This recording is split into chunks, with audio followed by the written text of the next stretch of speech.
Welcome to the Porsche Club Insider, your one stop for all things Porsche and PCA. Here's your host, Glen, and the Insider crew.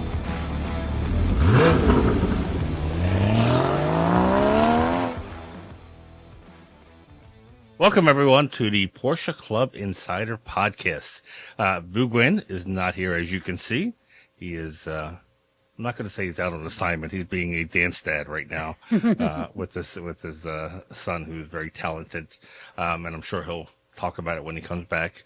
But what we do have is Damon Lowney at the controls, back from a really cool trip we're going to hear, and Mia Walsh, our PCA National Drivers Education Committee Chair.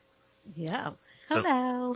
The reason we brought Mia in is because Damon just got back from doing a driver's ed at Road America. And when's the last time you did a driver's ed, Damon? So my first one was probably the last DE I've done, and that was Streets of Willow in 2007. I did a track day in 2010, and then I did the Porsche Sport Driving School in, I guess it was 2017 or 2018. So technically only one DE weekend, and this would be my second DE. Okay, so you're a rookie by Yes. by all accounts. Yes. I forgot to introduce myself. I'm Manny Albin. I always do this when I chair or host a podcast, which I rarely do. I do all the preparation work for Vu, but then I get to sit back and just Relax and almost watch the podcast as he does the hosting duties. Then every time I listen back to it, I'm like, I never considered where I was the whole time. So there we go. That's covered. A man who needs no introduction. No. Anyways, I thought, there's a lot of people who don't know what driver's ed is. I mean, the name itself seems to lend itself to what we used to do in high school. And they see pictures, I'm sure, as the region does driver's ed, and you see these cars on the track, but then you say, how do I get from doing tours or autocross to the track, and how much is involved? And it seems kind of scary at times, when you see the video. So I kind of want to dispel some myths and maybe answer some questions. So I figured who better to bring than the woman who oversees driver's education for all of PCA. Love it. Mia. Love it. So let's hear Damon's weekend. Or one day you did, right? It was technically 2 days, but it rained on the second day. So I did one full day, 4 sessions, and then one session on Tuesday. So it was a Monday, Tuesday event. Okay. Where were you? Road America, hosted by the Nordstern region. John Blackburn, I believe, was the DE chair for Nordstern. And they ran an amazing event. It was super smooth. Very few incidents. Of course, track days always have maybe something happen. But it was very clean. And even in the rain, people went out and kept it clean. And the car's on track. But Road America is a track I've always loved. My dad took me there when I was like probably 12 or 13. I have family in Wisconsin. I've been to 2 or 3 IMSA races, I think covering the Porsche Platts for PCA and doing social media. And funny enough, the very first thing I did for PCA, or I should say one of the first things, was a video about how to drive Road America with Patrick Long doing the narration. So if you're on the YouTube channel, you can just sort of see a clip of that video. If you're ever going to Road America, I highly suggest that you watch it. He does turn-by-turn instructions, and you'll see, he stops the video like he did here and talks you through each turn. So I have quite the history with Road America, but I've just never driven it myself, except for there was a video we did for our YouTube channel, and a few years back, and I drove a Hyundai SUV with a camera person hanging out the back and a person in the back seat holding on to his ankles. And this was not a PCA event. This was time on track completely alone after a David Murray track day. So I've been there a lot, just never driven it in, I don't want to say anger, but I've never driven hot laps there. So this is my first time. So did the Patrick Long video help you out any? It definitely did. I I know it so well because I edited it that I didn't really watch it, and I wanted to sort of I wanted to go in without expectations. I didn't want to go in thinking I was going to nail the line and be driving quickly and hitting brake zones as deep as everybody else. I just wanted to go there, drive the car, which was not mine, and learn something and have a good time. And I have to mention as well that I drove a 987 Cayman R, and it's owned by Will Anthony. If you've been to a treff in North America, you've probably seen Will or gotten your portrait taken by him. Oh, yeah. I just did. Nice. So yeah, that was his car. Very generous. We've become good friends over the years, and he offered up his car. My car, the AC isn't working. I think it was like 95, 100 on Monday at Road America. So I'm eternally grateful. It was such a great experience. So yeah, do you? I can't. It doesn't help me out watching a video in car to learn the track. I'm just not, I guess, that kind of learner. I have to be like walking the track never helped me. Really? Yeah, it was always just driving it is what helped me. I know some people, especially instructors, were really good at saying, "Now you're going to turn in at this crack in the road, or you're going to look at a tree, and when you see the tree, this is where you're going to line your car up." And I was always looking. I guess from motocross, I always learned to look far ahead. So I'm thinking, yeah, but at this point, I'm not looking at that tree straight ahead. I'm looking over to the end of the turn, and it was interesting. I would always do the track walk just to hear. I think the track walk helps a lot with the camber, looking at the track itself, the surface differentiation, if there's any type of sealant or paving, and looking at the track out. I like track walks for that, especially if it's a track like Watkins Glen, when you've got a giant elevation change, and kind of understanding how the track can hold your car in on particular corners. I like to do it after like the first day. That's a great time. Yeah, that's the best time, because then you've driven. Like we did a track walk at Mont Tremblant when I was telling you about that. We did it before. Yeah. So it really I had no reference of how fast. In my head, I'm going, maybe I'm in third gear here. And I was totally off when I actually drove it. But yeah, I think Potomac used to do Watkins Glen after the first day. Yeah, I think that's the perfect time to do it, after agree. you've gotten. But, Damon learned from the video. I kind of like to look at track maps, watch the track map while I'm watching the video, and kind of make notes. But now I have a sim machine, and before I haven't driven Road America, so last night I wanted to be able to talk like I knew the track well, and the Canada corner and the straight and things. So the sim machine helps with learning a track a lot. I should say, actually, I did prepare a little bit. I wouldn't say I haven't driven iRacing recently, but, half a year ago, 2 years ago, I did 15, 20 laps of Road America on iRacing, and that was really time well spent. If you have a sim racing machine or iRacing access to it, you probably should be driving the track on that before you get to the real life thing. Very, very helpful. Yeah. When I was doing this, sim racing was just coming near the end of my my stint, I guess, on driving on the track. But Road America, I'll tell you my quick Road America story, because I only drove it one day, as during the parade, actually, the Milwaukee parade. Oh, nice. We were like, well, we're here. When's the next time we're going to be able to drive Road America? And it was on a Wednesday. So Pete Tremper, who was at the time, actually wasn't the national committee chair yet, because they hadn't developed the position. They were thinking about doing it, so he was doing a proposal.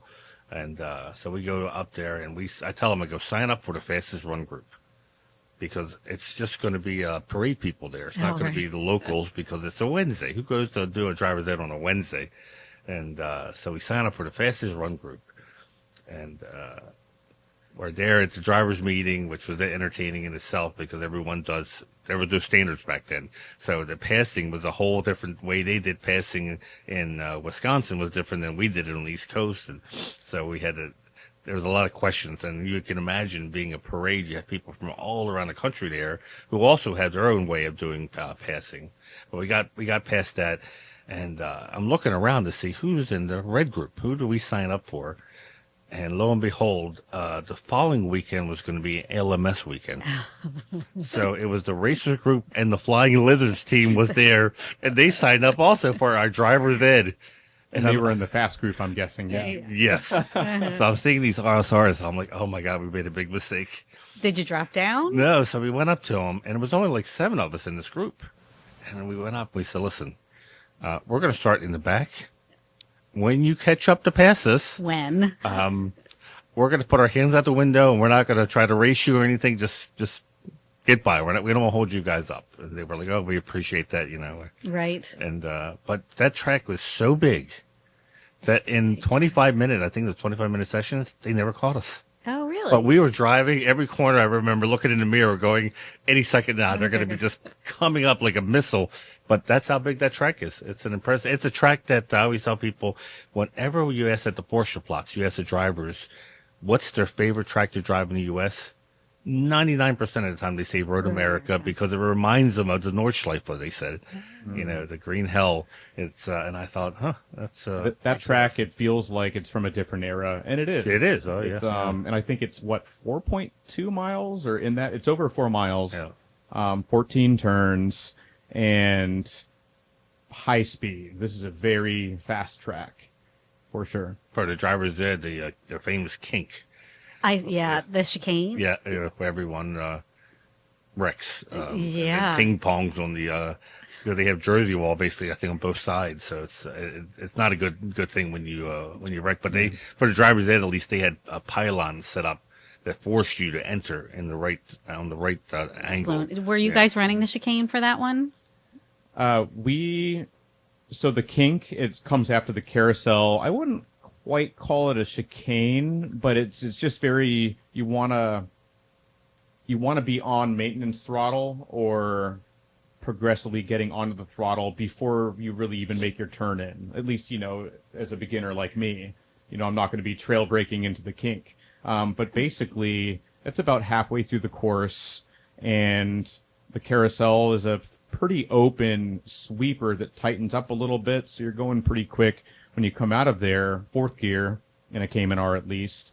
And so when you're getting to the kink, it's fast. There are walls on both sides, and if you lift when you're going at that speed, you run the risk of spinning out and either hitting the outside or oftentimes the inside wall. So now you're scaring everybody. Yeah. Yeah. And I don't want to scare people, but, your instructors will tell you what to do. Well, driver's ed, it's a lot different than if you're showing up for a race. Yeah. A race, you're on your own. You're expected to learn the track. You're on your own. It's kind of going from high school to college, if you will.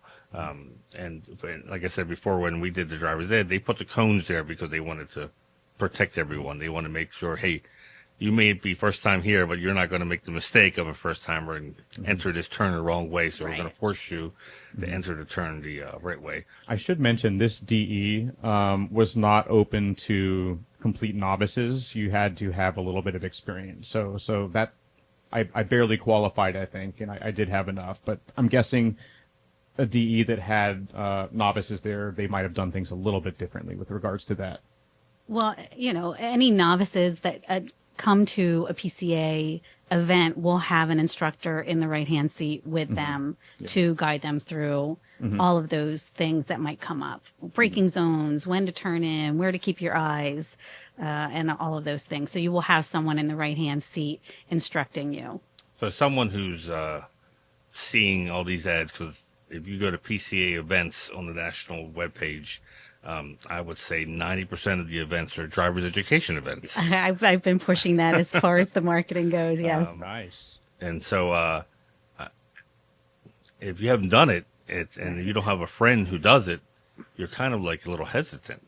So what would you say to someone who how would you describe driver's education to someone who's never been to one? So I like to say, especially if you've never done one before, driver's education gives you the opportunity to learn your car and the vehicle dynamics of your car and how to be safe on the road, because everything that you learn on the racetrack will fold into your everyday driving. So it teaches you vision. It teaches you how to analyze what's in front of you, to be aware of what's behind you, to understand your car's oversteering, understeering, how threshold braking can work. If you're have a deer jump in front of you, learning about the ABS system on your car and understanding what happens when you pedal down on the brake. It just helps you learn your car and then makes you a better driver on the road as well. Yeah, that's basically, and Porsche is a big proponent for that too. They have their own driving school down at Barber. Right. They have a smaller version of that at the Experience Center. But if you want to drive on the track in a Porsche and use not you don't want to use your Porsche, then you go with the Porsche driving experience, which is not inexpensive. It's not inexpensive. But for everyone else, I tell them, PCA has a great resource in that we do so many driver's eds. And what's really cool to me, what got me hooked the first time was I was able to drive all these iconic tracks that I only had seen in Road and Track or IndyCar racing or something, that I would be able to actually drive my car on these tracks. This was so cool to me. And I was thinking of the bucket list tracks on my drive here today. Barber Motorsports Park, Watkins Glen, Virginia International Raceway, Laguna Seca, Road America, COTA. PCA has driver's education events at all of those tracks. And if you've never been on track, or if you're a great, you watch all of the stuff on TV and the races, it's an opportunity for you without any prior history to jump in with one of those PCA HPDE high performance driver education events and be on the track yourself behind the wheel. It's pretty phenomenal. It is. And to get started, I tell people, there's not really a whole lot you have to do to your car. Right. And there's certain cars that can't do it, and depending on the track, right? Right. So there are some cars that some tracks that don't allow electric vehicles or hybrids. So that's one of the first things. Some of them don't allow SUVs, even if it's a Macan, one of the smaller size one. But PCA, as the national, we do permit EVs, hybrids, and SUVs, but the regions may have rules that are more stringent than what PCA national is, or the track. Yeah. Convertibles as well. There's a whole different series of rules and tracks which will allow them or which won't. Yeah. But if you do have the car, you don't need a race car to do it. You absolutely. I say you can buy a car, bring it to the track. I always say break in your engine according to the product specifications, what might be 1,000 miles or whatever. And then you can bring it right there, because our vehicles are made for the racetrack. They want to be there. Like, they want to be on the racetrack. The cars. Porsche advertises I tell them, every advertisement you have seems to be a racetrack component of your car on that. And they're not shy about the fact that they built their cars to perform. Exactly. Yeah. High performance. Exactly. So to go to a PCA event, you will need to have a technical inspection of your car, and they will look at things like your thickness of your brake pads. They'll look at your rotors to make sure there aren't any splits that go from the outside to the inside. They'll look at to make sure your brake lights are working and that your headlights are working. You'll look at when you go through the tech inspection at the track. So there's a pre-event tech inspection that you would have with someone who has been authorized by the region. And then at the track, as part of our minimum standards, every event will have a viewing of the cars at the track as well.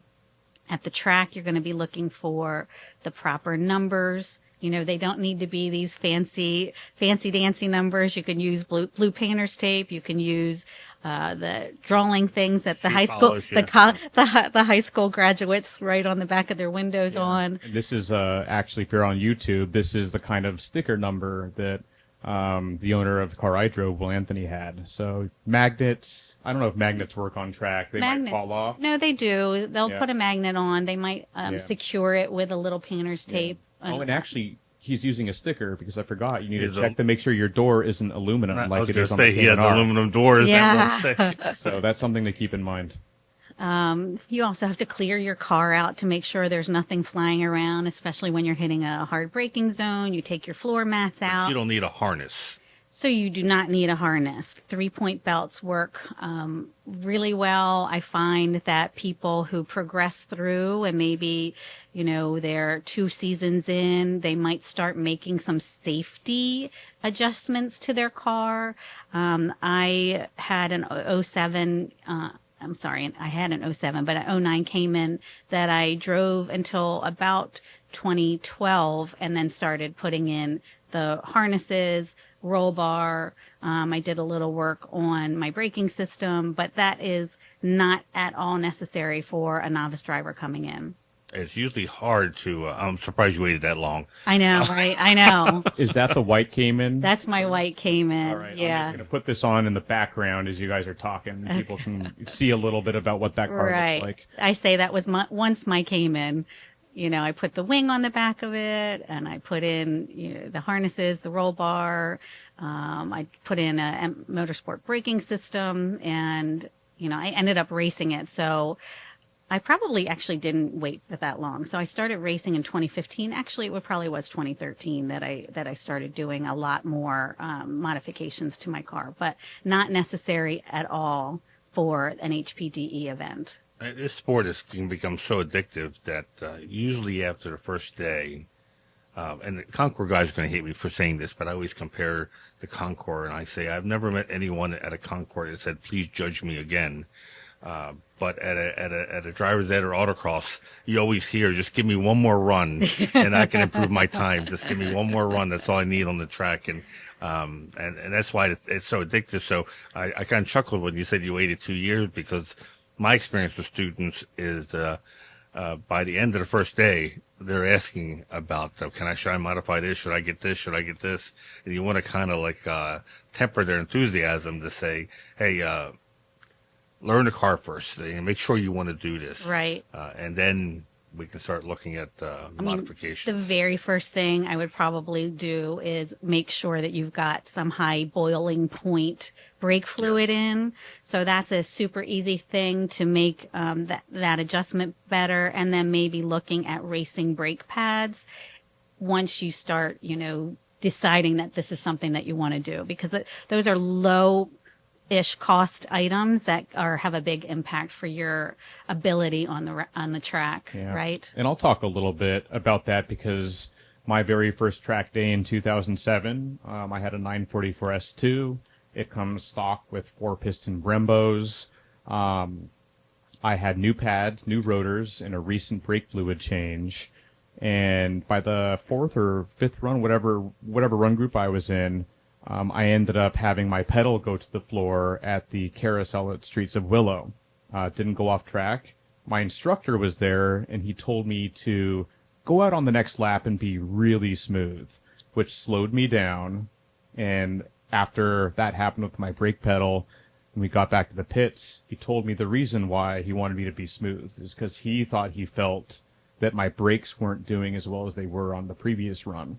So fast forward to Road America, it was probably 100 degrees on Monday when I was there with Will, and I was driving, Will was driving, and there wasn't a lot of time in between, the sessions for the brakes to cool fully. By the end, I could feel that brake fade, and I was very happy that I pulled in, actually, when I did, after just judging that I wasn't all that comfortable taking the car out for another lap.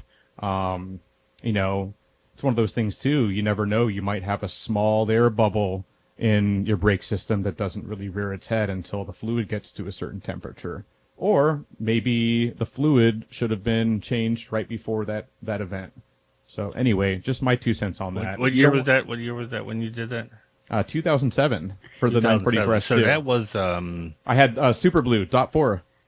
I'm thinking, so one of the things that Mia does is she trains our instructors. I do.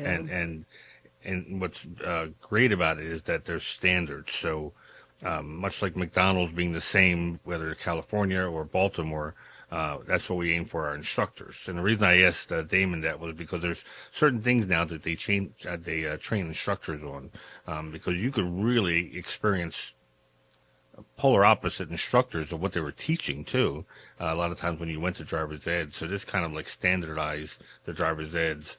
I know for someone brand new, a lot of times I would tell them, we're going to focus in, you're going to leave the whole thing, you're going to leave your car in third gear for the whole session. Right. And we're going to learn the line. No late braking stuff. We're going to learn the line. And then next session, we're going to work on this. But it wasn't, we're going to throw 30 things at you at once, because they don't learn anything. Right. So PCA holds about 20 national instructor training schools a year. We are, according to the Motorsport Safety Foundation, the #1 leading trainer of instructors in the U.S. We instruct, we graduate about 40% of the new instructors of the whole country each year. 40% of them come through PCA. And we not only teach you out on the track, but there are classroom sessions when you attend an event to learn about things that you might experience while you're on the track. You look at different corners, you understand where braking zones are and where your eyes should be and turning in. So your instructors have been taught to look at you as an individual, to kind of judge your body, your breathing, your relaxation mode, and try to help you as a driver become confident behind the wheel and calm behind the wheel, as well as helping you understand the safest, and then as you progress, faster and faster through the courses that are there. It's a great program. It doesn't, you pay your registration fee and the instructor comes with you for the weekend. They might give you an opportunity to drive by yourself.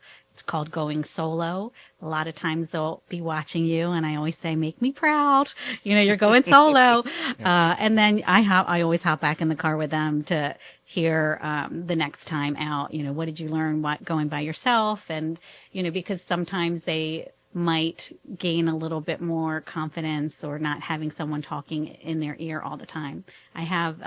We have communicators that are, I think that you can see right here, that fit into your helmet.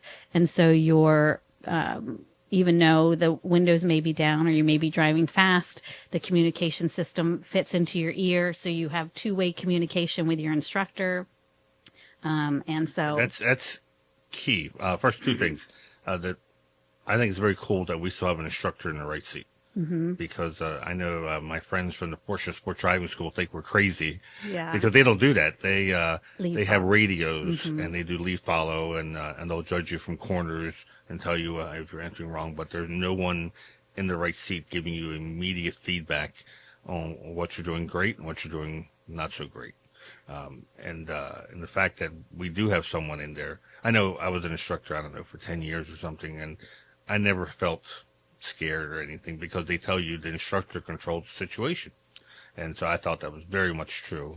I as an instructor sometimes would bring students in and say, all right, we're going to reset, and here's what we're going to focus in. If I thought the student was driving a little bit over their head. But yeah, it's very cool to have that person in the right seat, and in a calm voice. And that's where the communicator comes into play. Right, yeah. Because there's nothing worse. When I first started doing driver's ed, my instructor's yelling at me, and he's not yelling at me because I'm doing something wrong. He's yelling at me because the car's so loud and there's so much wind noise. But having a nice calming voice, just talking to your ear, telling you, okay, remember, we got to brake at this marker. We're going to not turn in early, and whatnot. Go so far. So I like to say, when I'm training new instructors, I say you're a driving coach, but you're also a little bit of a psychiatrist. You're a little bit of a physical therapist. You're a little bit of a concierge, especially if it's somebody that's never been to an event before. Where do you stay at? What hotel do you stay at? Where do you park? How do you go through? So, the role as an instructor, as I said before, is not only on track, but there's before you go out on track, talking about goals, setting goals, talking about what you want to accomplish, not only in that one run session, but where do you want to be at the end of the weekend, as well as after every session on track, you get a download about things that you did well, areas that where you need to see some improvement. But we train our instructors not to overload the driver. So pick 2 or 3 things the next session out, get those down pat, so that they can move along. Because especially for a novice driver, especially if you've never been at a track before, every single corner could be something that you did wrong, but you really just have to narrow it down, with safety, number one, always being the focus. What's the best way to get them around safely, and then learning the track as well. Just want to ask real quick. You have a couple pictures of recent instructors, I think. Okay. Sure. Yeah. These are some of my instructor training schools. That was the Chicago region, big instructors and mentors. So an existing instructor will help mentor a new instructor. And this particular class is 4 sessions out on track, 4 sessions in the classroom, and then they're evaluated each and every time after each session. And I have to say, this isn't like a CPR class where everyone passes. No. There's people that just aren't cut out for instructing, that don't pass. They don't. Right. Just because you're a really good driver doesn't mean that you're going to be a good instructor. And so being able to communicate, I'm a teacher by trade. One of my trades is a teacher. So, positive reinforcement, being able to celebrate the little wins, being able to analyze if someone's a visual learner, an auditory learner, a kinesthetic learner. These are things that normal people, if you're not a teacher, don't quite understand. So in our training school for the instructors, we say, okay, once you've identified someone as a kinesthetic learner, that means that they need to feel something. Here are ways for you to reach them. So maybe they need to feel the belt pressing against them when they're going into a braking zone. And that's how they understand how hard that they need to brake. Maybe if they're kinesthetic, they need to feel their body moving to understand the balance, weight transfer, back and forth on the car. They might need to feel the front and back weight transfer, and then helping them understand that if the weight's on the front, with the grip, and if the weight's on the back of the car, you might not have that steering input ability that you would have if the car was further balanced. Auditory as well, visual. You might take them into look at the map and point their finger around the map and help them see what it is that you're saying. So we really train instructors, not only on identifying the person and identifying the best way for them to learn, but then, all of those things before and after the track as well as on track. It's a pretty solid course, and it's a lot more than what people say, I want to be an instructor. Okay. Sure. It's a lot more than just hopping in the right-hand seat with somebody. Yeah, I think it's a tremendous asset to PCA, and really a bargain for the student when they sign up for it, because you're essentially getting a coach as part of your registration fee. Right. That's going to, like you said, be with you in every session. And that's, that goes a long way, because they're nothing better than when the instructor says, okay, here's what we did today. And tomorrow when you come in, this is what we're going to work on. But when you're going to lay in bed today, close your eyes, and you're going to see the track and visualize yourself braking at this marker and not early apexing at this turn and whatnot. And I've had students come up to me and say, 2 weeks after the event, I can still hear you in my ear coaching me around the track. I get that a lot. And that's, but that makes you feel good, Mitch, that, nothing, I guess, make an instructor feel better than to see their student progress so well for the weekend. And as Damon had mentioned, once you're a solo driver, that doesn't mean that you can't get somebody in the right-hand seat with you, because I feel like you can never stop learning. And especially, I love seeing how different I like to try to get somebody in the right-hand seat with me, because there's always little pieces of the track that you can do better. You can get 2/10 of a second better, with, braking later or getting on the throttle earlier, and having someone in the right-hand seat, no matter what progression you are. Sure. And as a driver you can always get better. I should probably turn the microphone on there. But the picture that's up on the screen now is, I know this isn't exactly how things play out, but I had a few instructors, and I wanted to learn from different people, and they all kind of wanted to take a ride with me as well. But we have Doug on the left, Randy in the yellow shirt, and then Carrie on the right, and they all had different styles and approaches to how they taught. And Randy in the yellow was my first instructor, and he has that, you can kind of see a blue Cayman GT4 on the right-hand side of the picture. 113,000 track miles on that thing. Wow. 290,000 miles. So that's a little bit of a tangent, but that was the first session he was in the car. It was more general, making sure I was smooth and that my inputs were good. Carrie on the right was my second and third sessions. He focused more on line and smooth hands. And he's an autocrosser who's done autocross just as much as track driving. So he could relate to me in that sense. And then Doug on the left, he does more track driving. He's one of those people who told me, if you have 3 more feet on the rumble strips, use it. It'll help you on the rest of the turn or, for a couple turns coming up. So yeah, every instructor had a little bit different way to teach. And you were in an advanced. This was an advanced driving school. So yes, no novices, no complete novices on this particular event. More than likely, a novice will not hear an instructor saying 3 more feet on the rumbles. Well, I exaggerate. Yeah, but he figures you're an advanced driver, so you can handle that. Right. And that's very. I mean, I've heard the same thing when racing. I was like, how can you take this corner so fast? And I can't. And he goes, is your left tire in the grass? I was like, no. Yeah. He said it should be because your right side is loaded up. So your left tire goes, trust me, he goes, you won't lose control. And he goes, and see what happens. And he was right. But in my head, I'm thinking, wait a minute, putting my wheel in the grass? But that's not something you would never tell a novice. So talking about racing versus HPDE. Racing is a competitive event where you are being timed and every millisecond counts.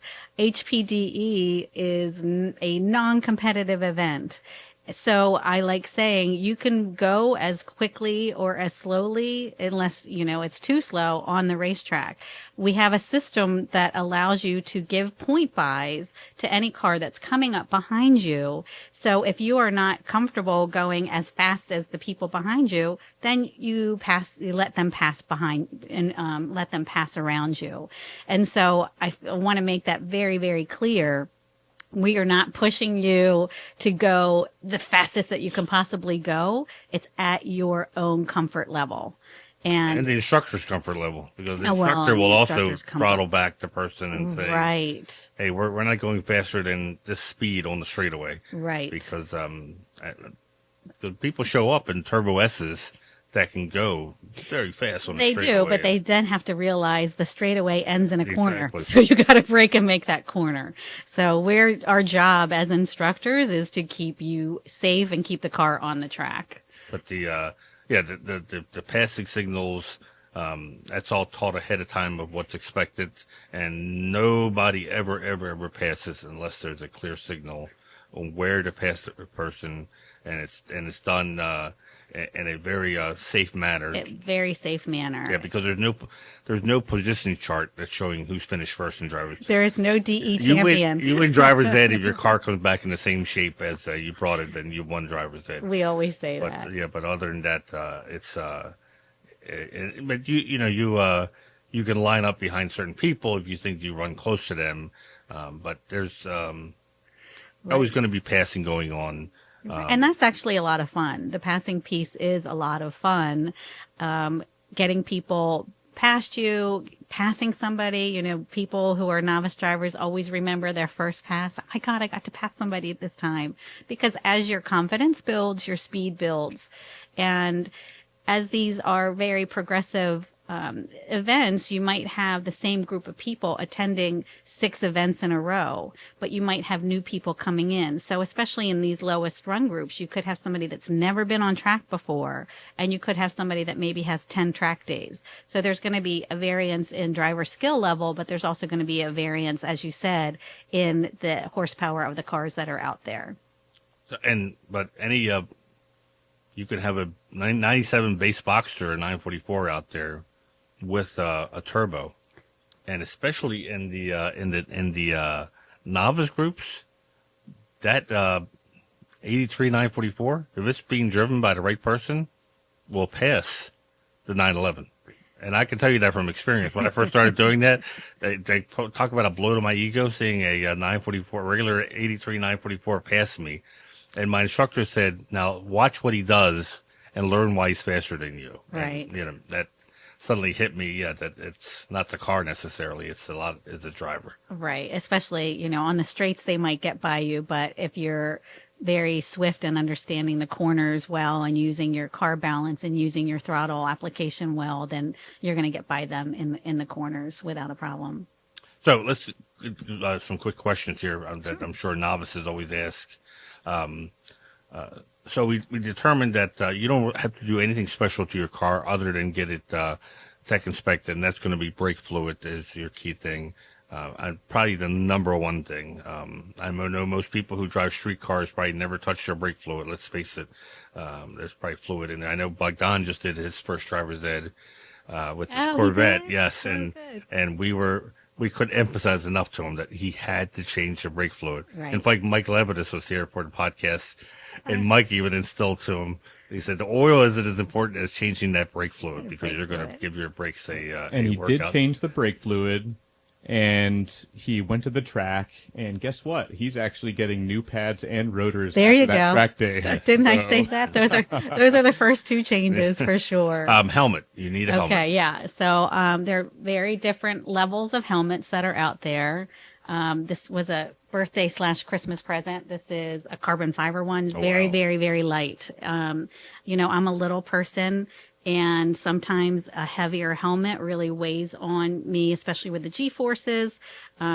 We do require, in the novice groups, the very entry level, you can have a motorcycle rated helmet, but after that, you have to go with either, different SFI and So what you're looking for is, I would tell people if you think you're gonna do this more than once, just go ahead and buy a purpose helmet, and that's gonna be SA, right? They still do that. SA, yep. Yeah, you have SA or M.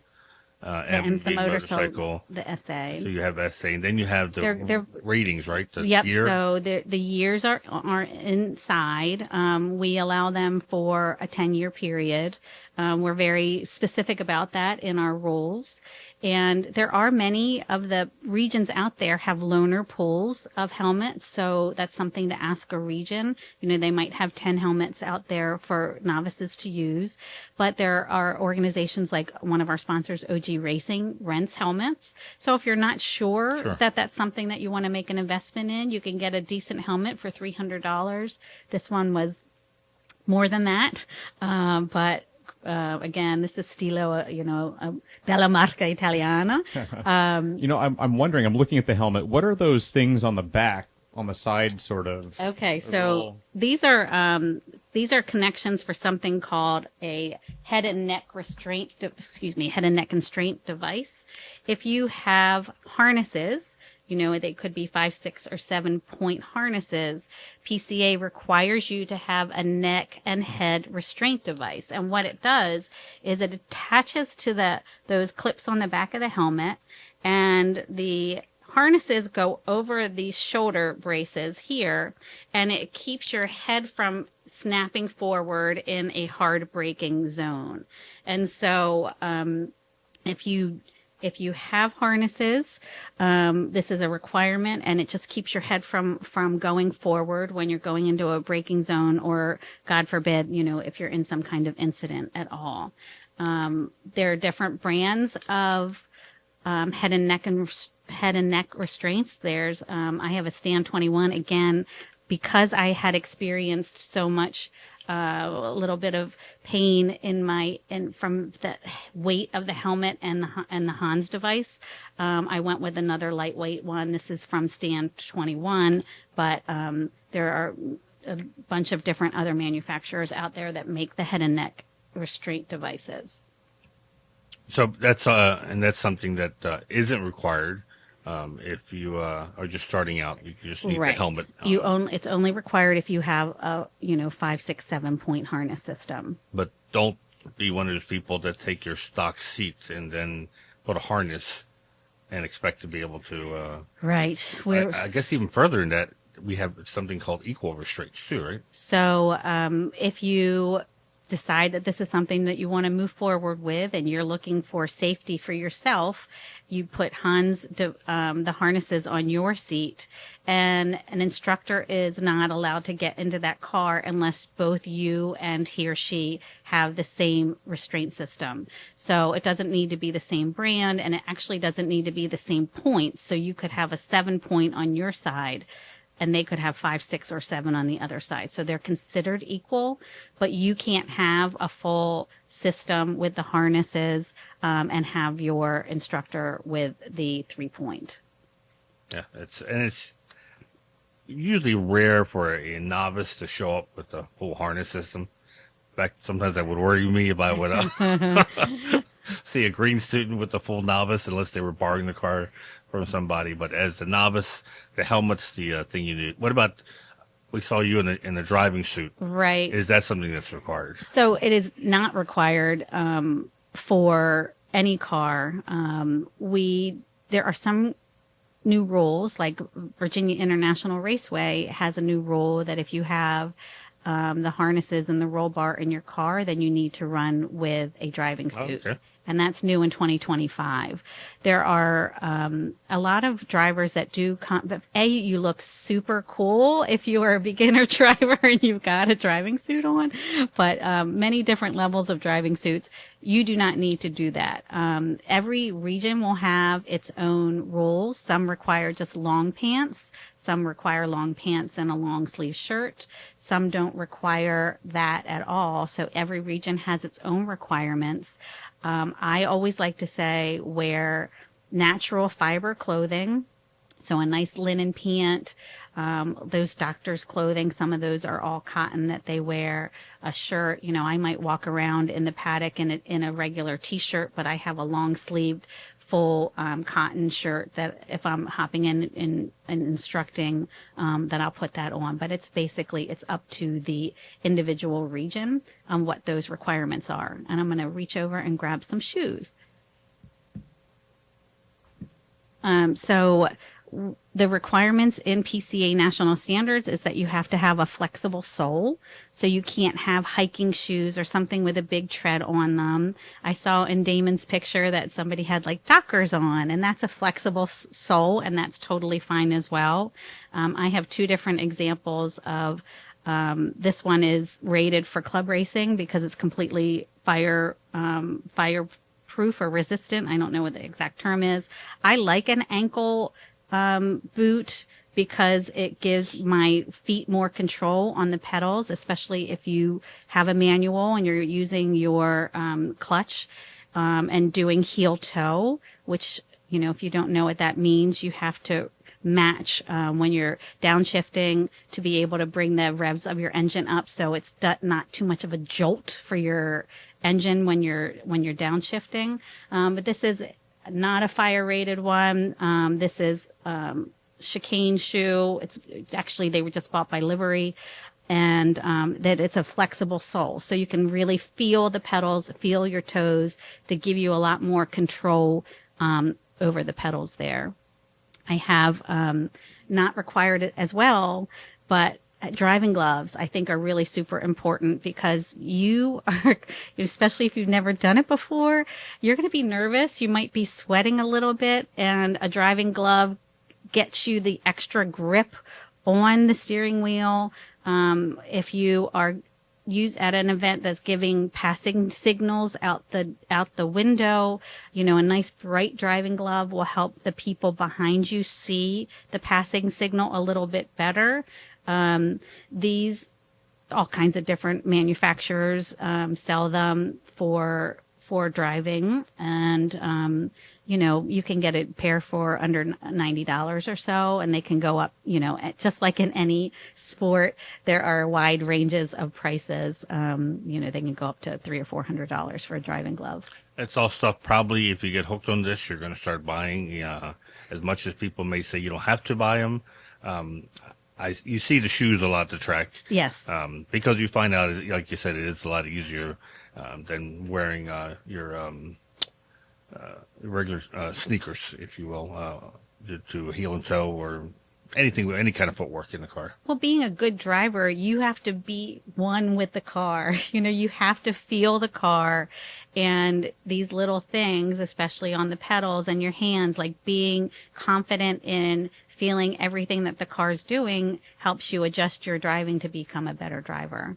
I used to wear everything except the driving suit because it was always hot, and I thought to myself, very hot. If there's ever a fire, they're going to explain why my hands were untouched. The rest of my body. But your body.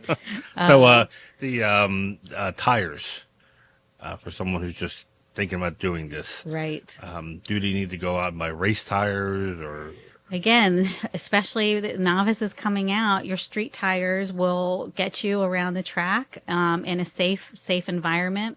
I know Damon said that he was out in the rain and he didn't drive the second day at Road America. Yeah, I only drove in the dry, and it started raining pretty early on that day. What kind of tires was Will running? Yeah, so actually, y'all, it's kind of funny. I'm going to relate this to Pirelli, even though, so Will Anthony, he had Continental Extreme Contact Sport version 2s, which were amazing tires for driving there. If it rained, they would have been the better tire to be out on course. A Michelin Pilot Sport 4S is a similar sort of tire, which I have on my own Cayman. And then Randy, one of the instructors, was actually running Pirelli Trofeo R's, which are a lot stickier, but they still have the tread that allows it to stick when it's raining. And I also have to say, he won that at a Treff in North America. So that is my dream, to win a set of tires. Yeah. So, they were very grippy, but Will drove from Fort Wayne, Indiana to the track and back, and we had plenty of grip in the dry, and if we had decided to go out in the wet, we would have had grip there as well. I always tell people doing it for the first time, use the same tires you're using on the street, because you're familiar with those. Right. You don't want to put a set of R compound tires that you've never driven on before and go to the track, and suddenly you're not only learning this new sport, but you're learning a new tire, and it's just save that for. But you did that, experience. didn't you do that? I did, and that was the worst. I listened to what people told me. Oh boy, I remember that. I got at the time was BFG R or something like that was called. Probably the Rivals. No, this was way before that. Way before. There wasn't many sticky tires, anyways, and they said, "Oh, get it shaved." So I went ahead and got it shaved. So I got bald tires, and it was sleeting. This is Summit Point, West Virginia, and that was the most grip of death, worst experience. And they stuck tires shaved. They said it'll be fine. They stuck me in the blue group, which was you have the green, which is the novice, and I guess the blue would be slightly advanced novice, because they said that, oh, you have all this autocross experience, so you'll be fine in blue. And I had no idea where I was going. Everyone was passing me left and right, and it was. I tell people, just get if you're running all seasons, just run all seasons, and right. Yeah, you got a lot more things you're going to be learning than worrying about tires. And once again, it's not a race, so it's not a race. They're going to say you should put your qualifying tires on. So let's go to the day of the event. So one more thing to cover actually before day of. I thought going into this event that windows had to be open, but I learned you can have them open or closed now. And then we were talking a little bit about that. Can we cover that real quick? Sure. So in 2025 PCA, we changed our minimum standards to allow passing with turn signals or passing with hand signals. And so with hand signals, obviously your windows have to be down because you have to show if you want someone to point on to pass you on the left or pass you on the right. With turn signals, very new protocol for PCA. We've been asked for it for a long time. We're finally able to get that approved. You can run with your windows up or your windows down using turn signals. And we use the American way. So if you turn your right blinker on, it means that you would like the person behind you to pass you on the right. if you turn your left blinker on, you are telling them to pass you on the left. Where in Europe, it's the opposite. But in America, we have standardized, this is Canada and the U.S., on using that protocol. I was talking to Damon about how do you come in off the track, and you use your hazards to do that. Your hazard button is your pit in signal. And I had not driven with the turn signals. I was at VIR, and I was in my GT3 RS, and I'm looking to pit in, and nowhere on my dash could I see my hazard buttons. And I'm thinking, oh my gosh, I'm going to be driving around in circles and for the rest of the day. So my hazard button, it was down by my gear shifter. So I had to wait until a straight. I had to grab my helmet, pull my head down to find it, and then press it. But I had a former student of mine, when I came in, I was all flustered. This was just several months ago. I've been doing this for 20 years. It doesn't happen often that I'm flustered. And she said, you know what I did, Mia? I bought the chair things that stop from scratching, chair pads on the bottom, and I stuck it on my hazard button so I can feel it, a tactile way to do it. And, I took a few minutes to walk around the garages. Actually, that was at a next event at Watkins Glen to see where everyone's hazard buttons are, and they're everywhere. Two of my friends have data acquisition systems. They were behind the data acquisition system. Wow. So the first time around, they literally had to reach around the data acquisition system until they realized you can still use the old time method of sticking your hand out the window. But, learning curve. Hopefully that will save somebody some drama.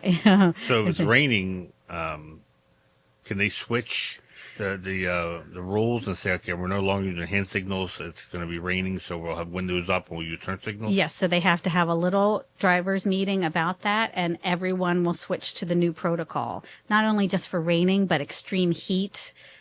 People will run, yeah. You've got your street cars, so people will run with their AC on. Gosh, I always love having a student that has air conditioned seats. I have to tell my students that they'll go faster with air conditioning on.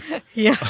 Ventilated seats, a really good track upgrade. Yeah, right? a really good track option. So that was a great question, Damon. So I sign up for the event. The day comes. What should I bring? So bring a tire valve gauge. Your instructor will help you understand where your PSI should be for your car. You should bring water. You should hopefully maybe bring a snack unless the track has some type of food vending there. You should get a good night's sleep the night before. But other than that, you can arrive and drive with, as long as you've got your helmet, you are ready to go. It is a very, very long day. It's a very early day. Tech inspections start probably 7 a.m.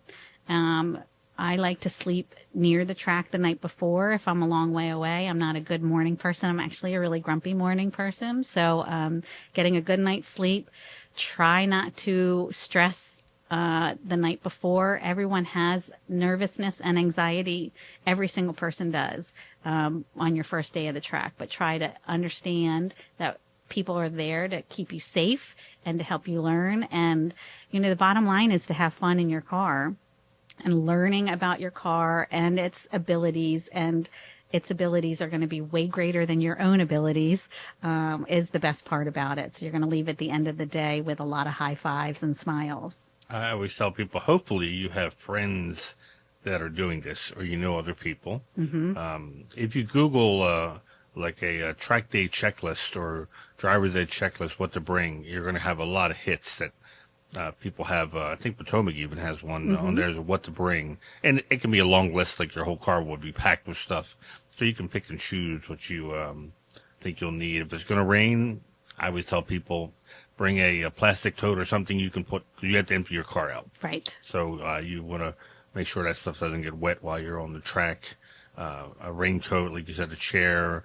But there's a whole people have done the list. It's nothing new. Yes. And if you go with friends, then you can kind of spread around the load that you're taking if you haven't gotten to the point where you're trailering. So we used to do, somebody would bring a torque wrench, somebody would bring the easy up, somebody would bring this or that, and we'd all pull in and then have a complete setup without having to cram everything in everybody's car. And the beauty of PCA is it's all about camaraderie. So if you don't have something, you literally will go to the person in the car next to you and say, hey, can I borrow, I have center lock wheels and I don't have, that's a pretty specific tool, to get that wrench. You can ask anyone in any paddock next to you, around you, and PCA people will help you do whatever you need. You got to change your brake pads. Somebody's going to help you do it. You have to bleed your brakes. Somebody's going to help you do it. So it's all about having fun with other people, doing the things that you love in the cars that you love. And I do have to say, we don't only accept Porsche brands. So, you could have BMWs out there, you can have Audis out there, you can have Corvettes out there. So we are open to other marques in our HPDE program. The nice thing about being PCA is that odds are someone else is going to be driving the car like yours. Mm-hmm. And if you need help with something or a part or how to do something, you can find a person with another Cayman R or a 987 Cayman and ask them, hey, can I borrow this? Or did you bring this part with you? And odds are, many a brake pad have been. Exactly. Here's my spare brake pad. Just ship me a replacement when you get back home. Perfect. Type thing. Yep. The question I always get, how fast will you go? Well, the answer that I always give is as fast as you are comfortable going. If someone asks me how fast do I go, I always say it depends on the track and what car I'm driving. At Summit Point Raceway, how fast you go depends on the length of the straight and how well you exit the corner going onto the straight. So minimum, I would say people would go 100 miles an hour on that straight. Maximum in what we're doing is probably 165-ish, somewhere in that range. So look, that's a giant gap. Again, it depends on the driver. It depends on the day. It depends on the weather conditions. Depends on their car and comfort level and experience. And that's also, when I was on track, I was in a beginner's run group. So we didn't have people who were necessarily going like super top speed like that with people going very slow. We were all more or less going the same pace. And it's, the upper classes, in run groups where we were seeing people hitting like 150, 160 going into turn 5 at Road America. So don't think you're going to have super quick cars necessarily coming up on you if you're a beginner. And again, your instructor is going to help you moderate the traffic behind you. So if you're nervous, you want to keep your eyes up front, your instructor may ask to turn the side mirror so they can help view what's coming down the pipe behind you. So, that's a worry, again, that we take away from a very novice driver coming in. An instructor can usually tell, at least I know I could always tell when there was a car behind us. Oh, because sure. suddenly the student would start driving erratically, and I could see the helmet tilting, looking at the mirror. And then, like you said, I would peer my head to the right side mirror and see a car behind us. I would say, all right, next straightaway, let this person by. Because you're driving in your mirrors, and no one drives fast in their mirrors. You got to be able to look ahead. Right. And I said, just let them go by and keep on driving your line. And if you are the person behind somebody you want to pass, they're not letting you pass. I was told at this DE, and I'm guessing it's probably standard procedure, you can pull off into the pits and re-enter the track. Absolutely. And you'll have hopefully a clear track. Right. I'd like to say that in the 20 years, and I knew you've been doing it a lot longer than that. You've but probably been longer than me because I'd taken a break. Okay. I've seen what the paddock looks like as far as people change quite a bit. So we're seeing a lot of younger people coming in. We're seeing a lot more females coming in. And I was on a call yesterday with the owner of Kelly Moss, and we were talking about the Sprint Challenge, which is a race, Porsche Sprint Challenge. And she said that in this series this year, 60% of the podium people are women. even though that they're only, I think she said 10% of the drivers. So I can't stress enough how excited I am, of course, as a female, and of course, leading this program, seeing more women coming into it, because anybody, no matter, who you are, can learn to be a better driver. And everything that you're learning at the racetrack, even though it's a high performance driving event, is stuff that you can take with you to be a safer driver on the street. I talk about it a lot in the instructor classes as well, to help them identify these individual things that they're learning, these skill sets, and then have them give an example of how that would translate onto the street. And, it's a pretty big wow moment. So you don't need to come in here wanting to be a race car driver. You might get to be to that point. You might get to say, oh my gosh, I just want to keep doing this. But maybe you're one and done. But that one day that you're out on track, you already are going to be a better driver out on the street. Yeah, absolutely. Is there, this may sound sexist, but is there a way do women learn differently than men, or is it taught differently than, what I found out with men was, when I was instructing, was, you couldn't tell them drive 5/10, because to them that was like 9/10, and I would have to say, okay, we're different levels here. But when I told women drivers, okay, this is why I want you to go halfway, they had a pretty good understanding of it. I guess they didn't have the ego that a lot of the men had. Right. So Damon had put on some of these. So there are some women driving events that PCA holds all across. I know Chicago has one, St. Louis has one, Potomac has one, Atlanta has one. And as instructors, we all say the women are much better listeners and they implement what you're saying. Somehow they're able to hear what you're saying and then execute what you're saying. When I was talking with Victoria from Kelly Walsh yesterday, she said, she thinks that they're able to compartmentalize their stress better. So when they're out on the racetrack, they're not getting, viciously competitive. They're able to focus that adrenaline into being better on the track rather than, trying to beat the person.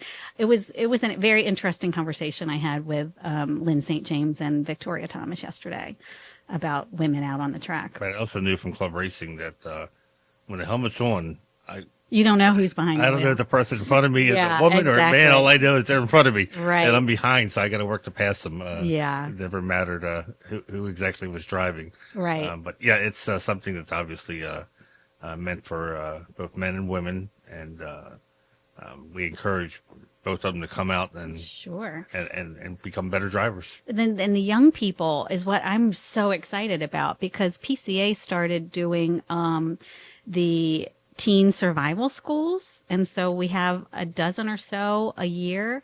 Damon showing a picture of brother and sister. Their dad is a driver, and they have progressed their way up now to the solo and advanced novice groups.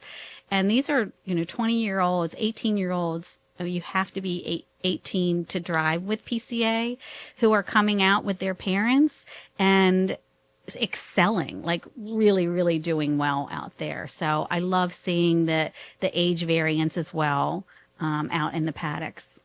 Yeah. I always used to say, you're not going to learn to drive your Porsche. You're going to learn how to drive.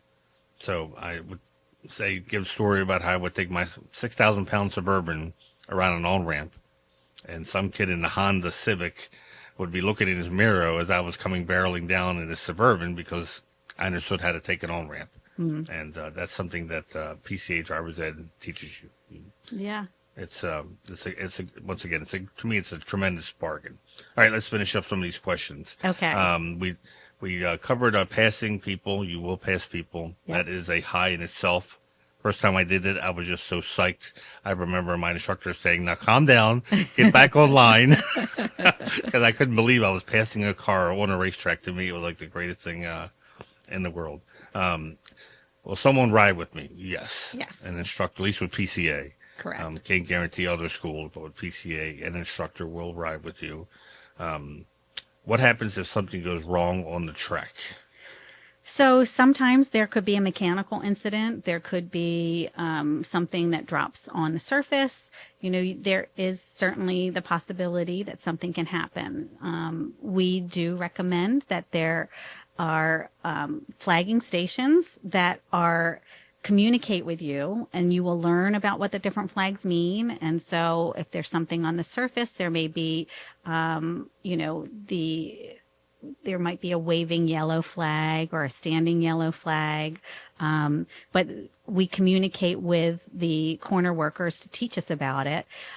There's also something called track insurance, because your normal insurance for your car may or may not cover you for a high performance driving event. Some do, but the majority do not.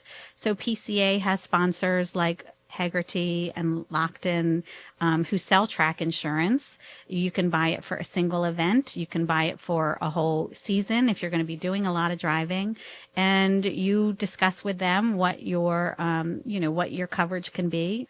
So that's something that we do suggest as well, just for that peace of mind. And with the novices, you have the instructor with you, so you spin off track and you get stuck. The instructor is going to basically walk you through, because there's a lot of emotions and and whatnot. And I've had students who didn't know where the tow hook went, and I said, "Well, we have to get out. We have to put the tow hook on the car." So he didn't know, and I said, "Well, I'll go out and do it for you."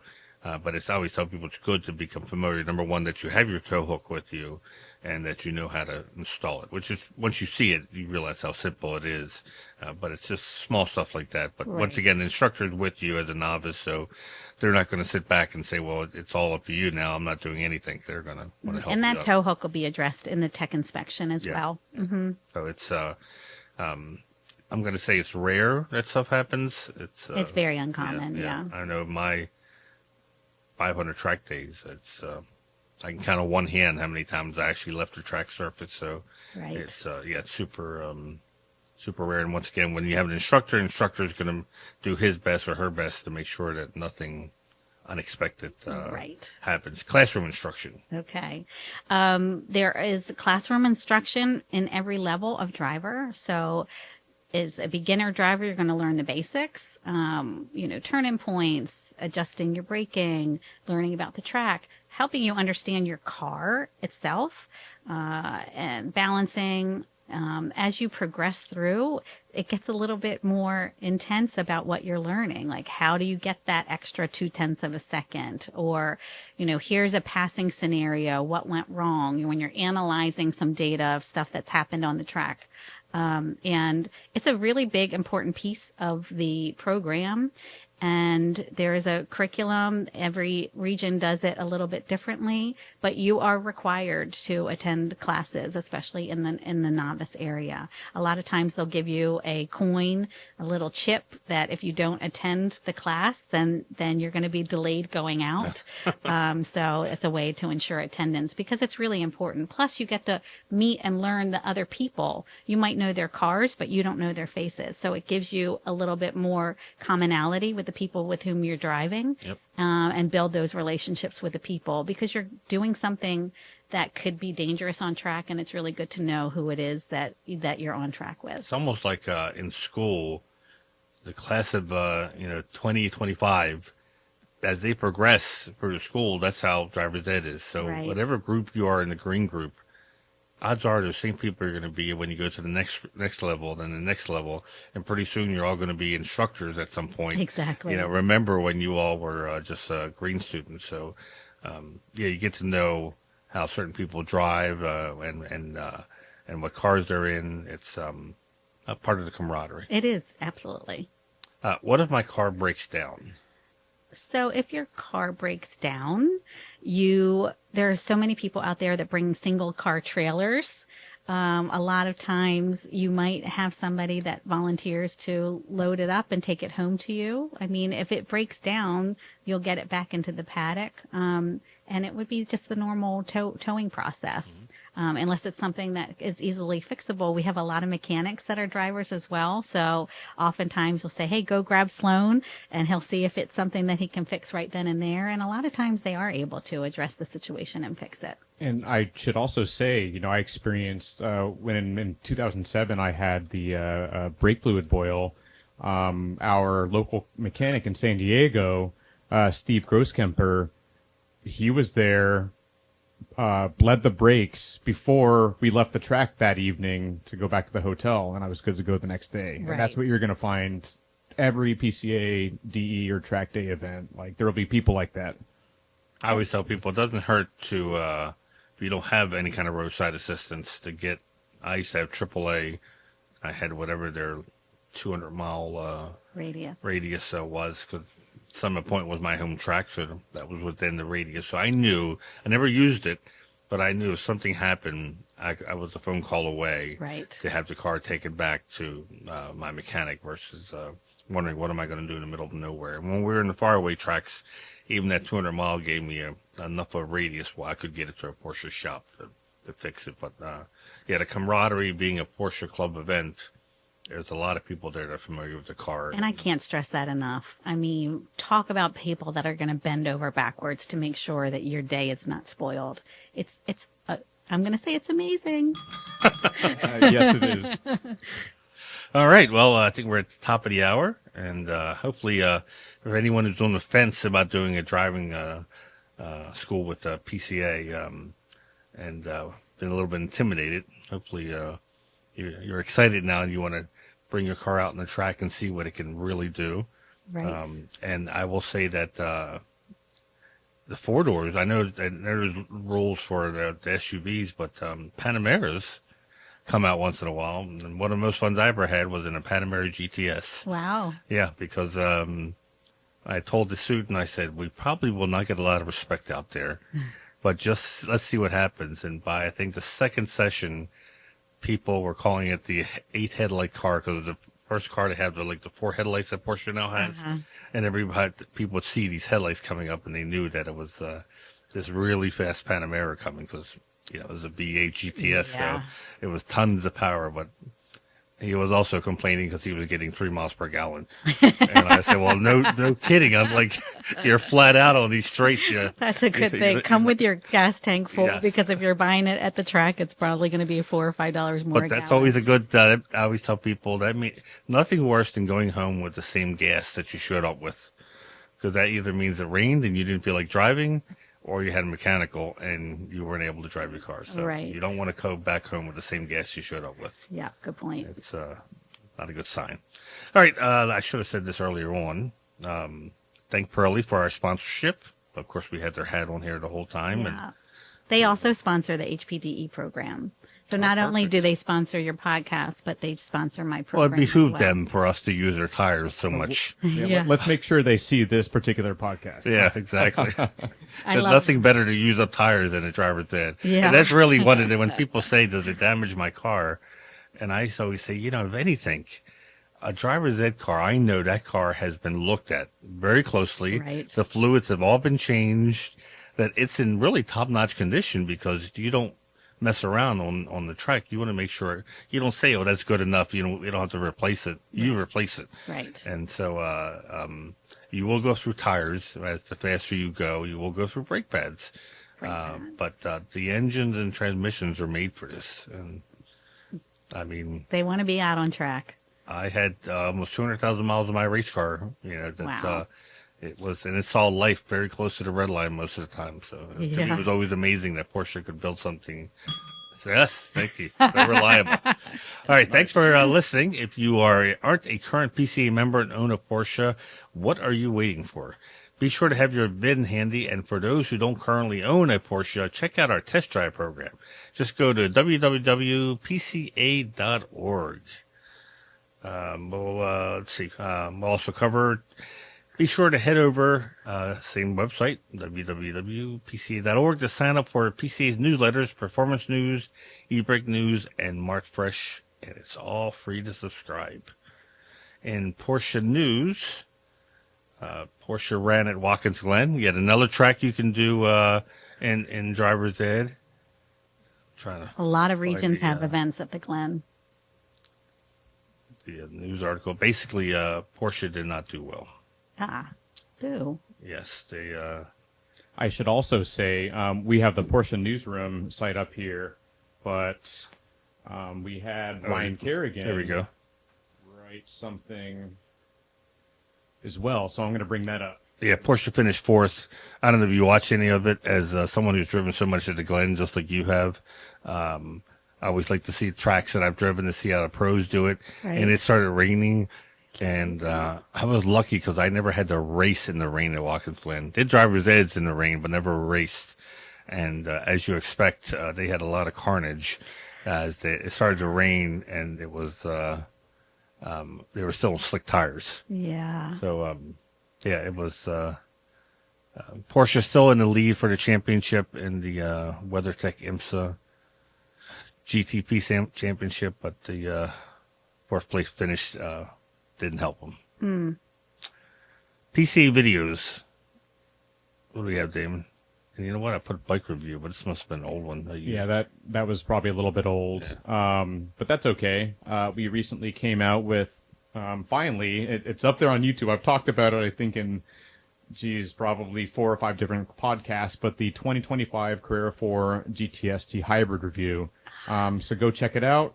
I do want to say, because it was pointed out in the comments, I made a mistake. The optional Porsche Dynamic chassis control was not on that car, and I thought it was. So one little caveat there. Otherwise, enjoy that review.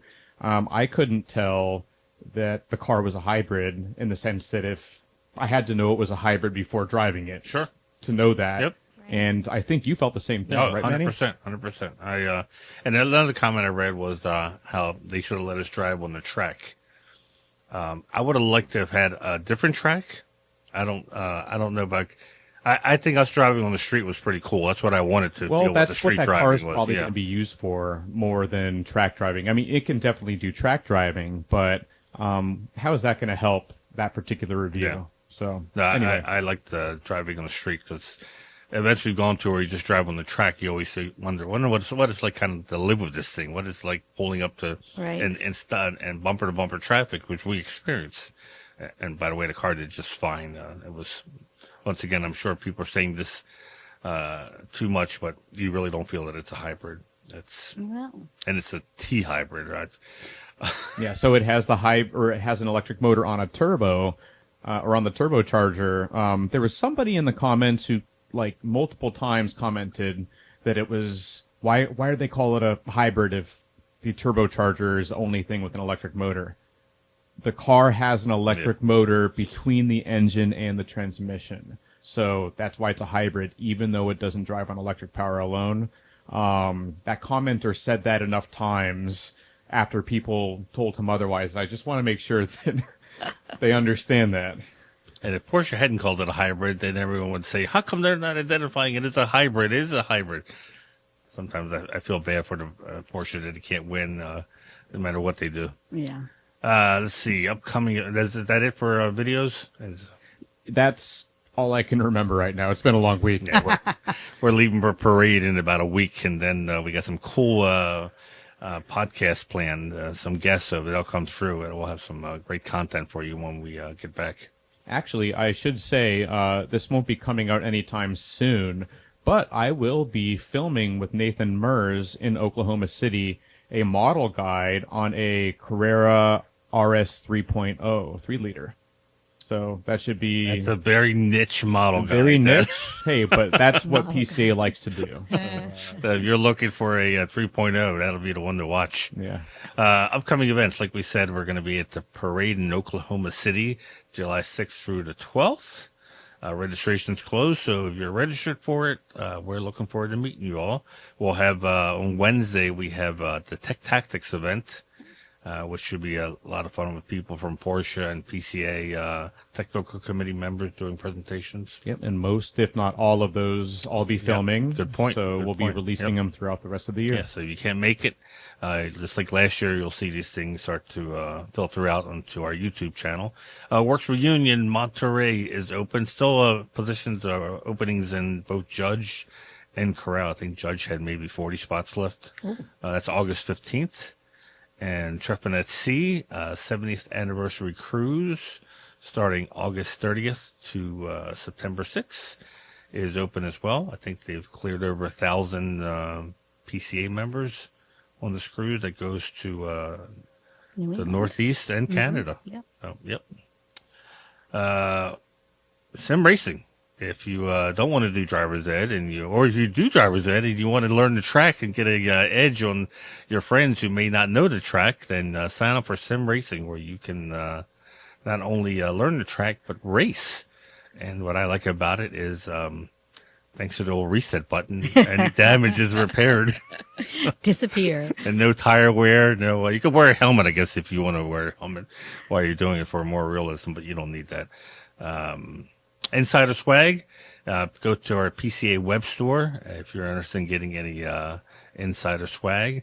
If you want a PCA Porsche Club Insider podcast sticker and decal, just send us your email information to podcast@pca.org. Remember to tell us where you want the decals mailed to. They're free. And anything else before we close out? No, I think I'm good. This was, I'm looking at the timer, and we're at about an hour and 25 minutes. So we covered a lot. Well, driver's ed.